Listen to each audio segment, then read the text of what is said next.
I would like to thank you for chairing this important meeting and for highlighting one of the most urgent challenges of our time: the growing intersection between children, technology, and education in situations of armed conflict.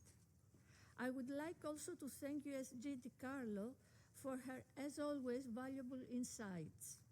Madam President, today, in armed conflict, millions of children are affected daily.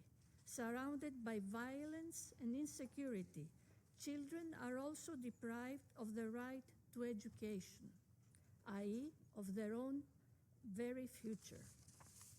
When schools are attacked, used for military purposes, or destroyed, children lose not only a safe place to learn, but also a sense of stability, protection, and above all, a hope for a better tomorrow.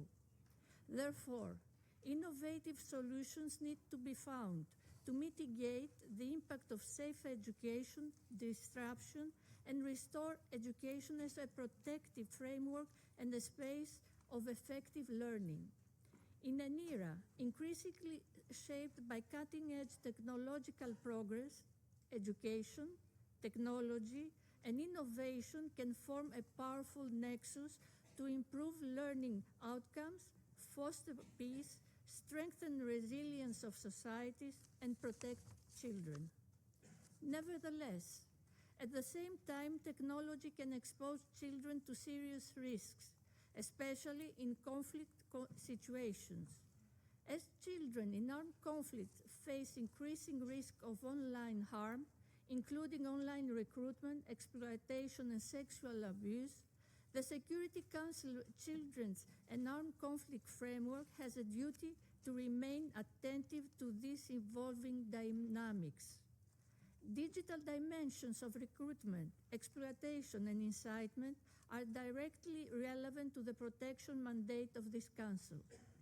Monitoring and reporting mechanisms should, where appropriate, reflect these emerging risks.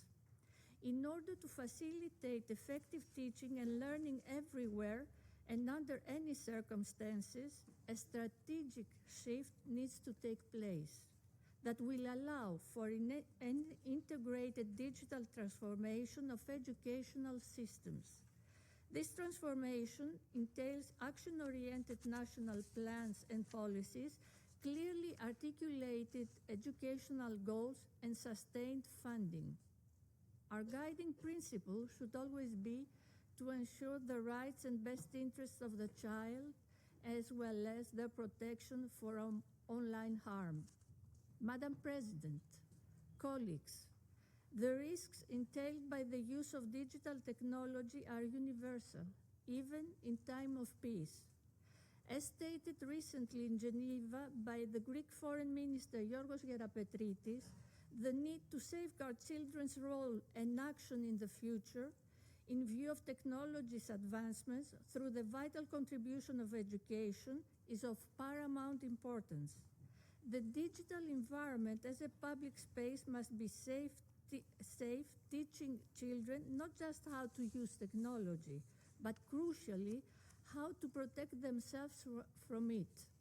In this endeavor, the potential of the private sector can also be utilized in collaboration with governments, civil society, and local communities, while adhering to relevant codes of conduct and human rights obligations.